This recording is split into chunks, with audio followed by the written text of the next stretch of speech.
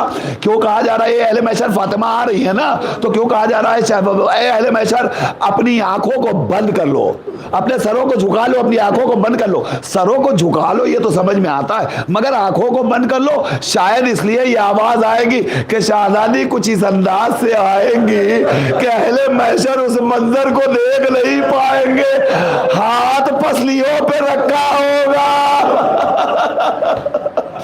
ہاتھوں میں علی اصغر کا خوب بھرا کرتا, اور شہزادی اس انداز سے آئیں گی محشر میں کہ اہل محشر اسے دیکھ کے برداشت نہیں کر پائیں. جزاکم اللہ خیر الجزا. خدا آپ کو کسی غم میں نہ رلائے سوا غم محمد و آل محمد کے.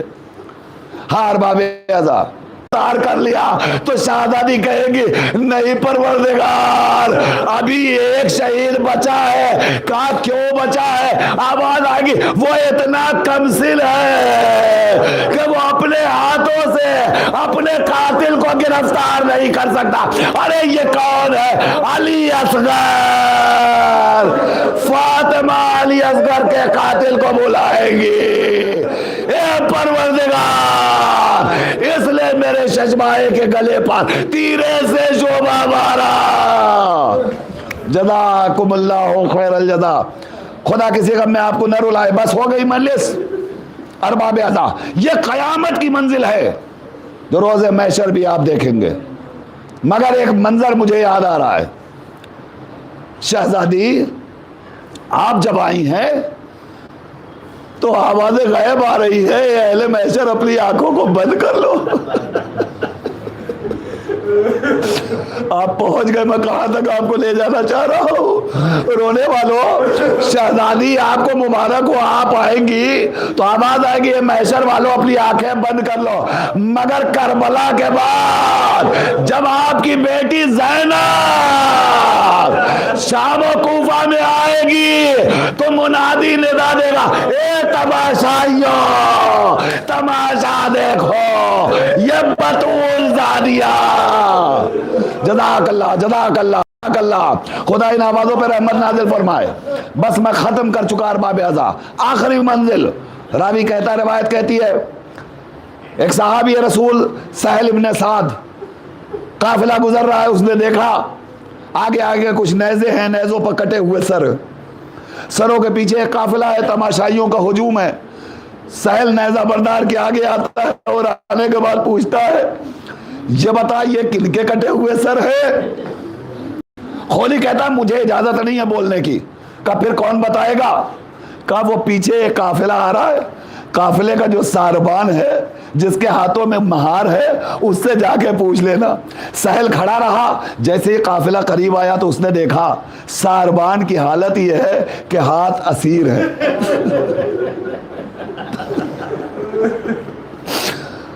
کمر میں خاردار لنگر ہے, گلے میں خاردار توق ہے. ارباب اعضا بس میں ختم کر رہا ہوں, چوتھے امام کا خمسہ ہے لہذا آخری منزل اور یہی مجلس تمام کر دوں گا. اس نے دیکھا تو دیکھنے کے بعد فوراً آیا اور آنے کے بعد کہتا ہے بھائی تب بتا سکتے ہو یہ کس کا قافلہ ہے, یہ کون لوگ ہیں؟ تو ایک مرتبہ سہل کہتے ہیں, ایک مرتبہ امام کہتے ہیں سہل ذرا اپنی آنکھوں کو نیچے کر لے. سہل تو نے ہمیں نہ پہچانا؟ ہم بطول کے لاڈلے ہیں, ہم علی کے نور نظر ہیں, ہم رسول کے دل بند ہیں, ہم حسین کے پارے جگر ہیں, ہم علی ابن الحسین ہیں. اس کے بعد کہتے ہیں سہل اپنی آنکھوں کو نیچے کر لے. مولا آنکھوں کو نیچے کر لے, خیریت تو ہے. کہا اب اس کے پیچھے جو قافلہ آ رہا ہے اس میں ہماری پھوپھی زینب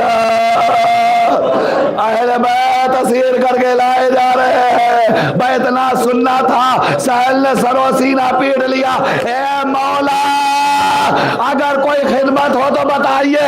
امام کہتے ہیں ممکن ہو تو کہیں سے چادر لا کے دے دے تاکہ پھوپھیوں کا پردہ سلامت رہ جائے. دربار ہے, تماشائیوں کا ہجوم ہے, ہم سے چلا نہیں جا رہا ہے. واہ مصیبتا واہ غربتا, انا للہ و انا الیہ راجعون, رضا بقضائہ و تسلیما لامرہ. ربنا تقبل منا انک انت السمیع العلیم. الہی الہی الہی بقضائہ و بیہا و بالہا و بنوہا. بار لا تجھے واسطہ محمد و آل محمد کا ہماری اس عزاداری کو شرف قبولیت عنایت فرما۔ جن عزاداروں نے ان مجالس کا سلسلہ قائم کیا ہے پروردگار، ان سب کے رزق میں برکت عنایت فرما، ان کی توفیقات میں اضافہ فرما۔ معبود ان کے ہر عمل کو شرف قبولیت عنایت فرما۔ یہاں مجلس میں جتنے حاضرین موجود ہیں ان سب کی جان مال عزت اور آبرو کی حفاظت فرما۔ پروردگار اس عہد پر آشوب میں شیعت کا تحفظ فرما، عزاداری کا تحفظ فرما، مرجعیت کا تحفظ فرما، تمام عزاداروں کا تحفظ فرما۔ پروردگار واسطہ تجھے محمد و آل محمد کا، وارث کربلا، منتقم خون حسین، صاحب عصر کے ظہور میں تعجیل فرما۔ عند الظہور ہم سب کو ان کے امان و انصار میں شمار فرما۔ ربنا تقبل منا انک انت السمیع العلیم۔ ماتم حسین۔